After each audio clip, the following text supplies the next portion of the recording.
With the three criminal laws implemented from July 1 in the country, we are being today joined by former Delhi High Court Judge Justice Mukta Gupta, who is now a senior Supreme Court lawyer, who will tell us that what are the pros and cons of this new criminal laws. Ma'am, my first question to you would be, do you say that the police has been given umpteen powers under these criminal laws? See, we will not say exactly police state, but yes, powers to police in this BNSS, which is Bharatiya Nagrik Suraksha Sanhita and Insurance, are more. And some of them are very, very wide powers, which will have a bearing on the criminal justice system. Due care is being taken even for the rights of the victim, but some of the powers might be prone to misuse. Ma'am, questions have been also raised around that zero FIR can be registered anywhere in the country and the trial can take place anywhere. Ma'am, what's your take on that? See, there is the provision of section 154 CRPC, which was for registration of FIR, has now been incorporated in 173 BNSS. But what has been done in subsection 1, they have introduced the phrase irrespective of the area where the offence is committed. So, maybe the reason was often when an offence was committed, two police stations would fight on the jurisdiction and not register the FIR. But we had the tradition where zero FIRs were registered in this case and transferred to the jurisdictional police for investigation. But by this introduction of this phrase, irrespective of the area where offence is committed, now wherever the offence may be committed, any police officer throughout the country will have jurisdiction to investigate, because the subsequent provisions pertaining thereto not only permit registration of FIR but investigation also. So much so, one of the provisions provides that if the FIR is registered by a jurisdiction where offence has not taken place, the magistrate of that very jurisdiction where FIR gets registered will record the confession, which include therefore FIR registration, investigation and arrest can be conducted even where the offence has not been committed. But the dichotomy lies in that though this provision has been changed, corresponding provisions of the place where trial will take place have not been changed. Earlier, these were incorporated from sections 177 to 184 of the CRPC, which have been now verbatim noted in 197 to 204 of BNSS. Those provisions are exactly the same. With the result, if you read the BNSS provisions as it is, even if the police registers FIR, investigates, arrest, the charge sheet and the trial will have to take place before the jurisdictional magistrate. And under section 175, though under 173 non-jurisdictional police may register FIR, investigate, but under section 175 BNSS, it will be only the jurisdictional magistrate who is competent to direct registration of FIR, a provision akin to earlier section 156(3). So there are certain dichotomies in this provision. Ma'am, there is also a confusion which is going around that, the police custody has been, given a range. Earlier it was, after arrest, only 15 days you can investigate the case. But now it has been extended to 90 days. So ma'am, what's that? See, the amendment which has been brought is that the police custody period for the entire will remain only 15 days.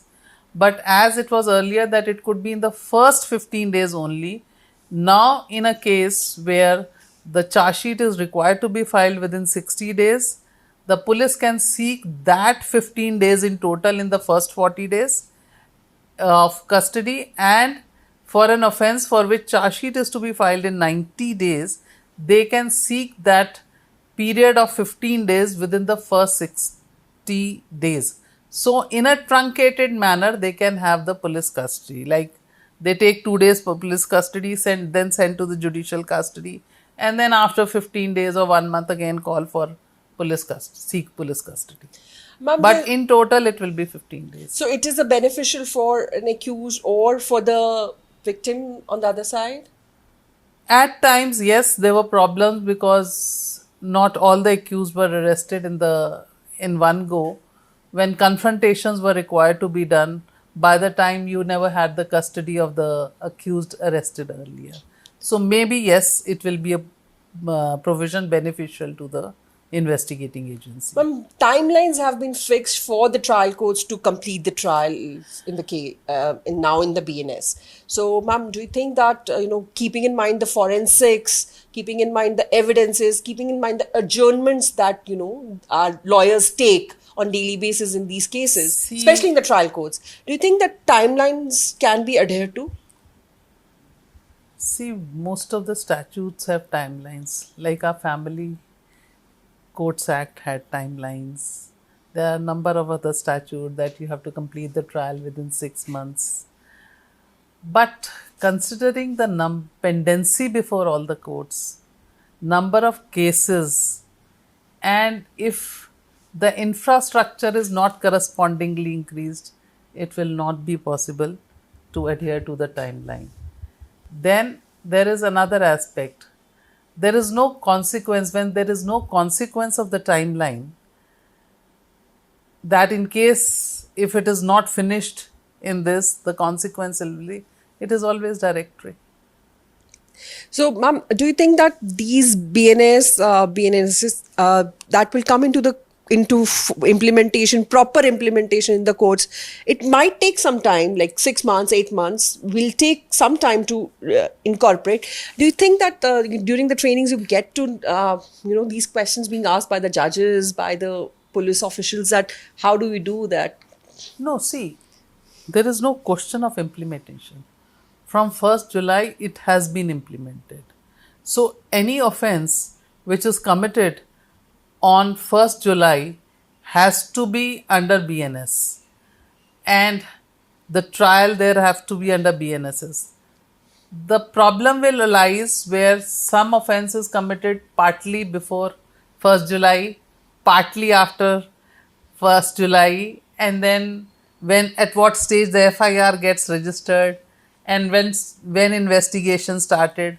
So all these issues, but there are settled judgments on these provisions, that repeal provisions, that you can never have a substantive provision which will be applicable retrospectively. Like a penal statute can never be applied retrospectively, but the procedural law can always be, but it should not be detrimental to the accused or should not cause any further additional liabilities. Ma'am, under the new law, there is also laid very huge stress on the forensics, on the police officials, audio video recording of the crime and things like that. So, ma'am, do you think that the police is well equipped with all these things? See, the Act itself gives them 5 years' time to have forensic labs, and if you don't have, you will take the help of the adjoining states and all that. Of course, it is at the moment not all police officers or all states must be fully equipped with it, and even if equipped, to percolate this education right to the lowest rung of the police officers is a task which everybody, all agencies will have to cope up with, including to the prosecutors, defense counsels, then judges. I mean, each agency, each stakeholder will have to learn all these aspects. Now, when we have forensics, undoubtedly an audio-visual evidence may be the best evidence.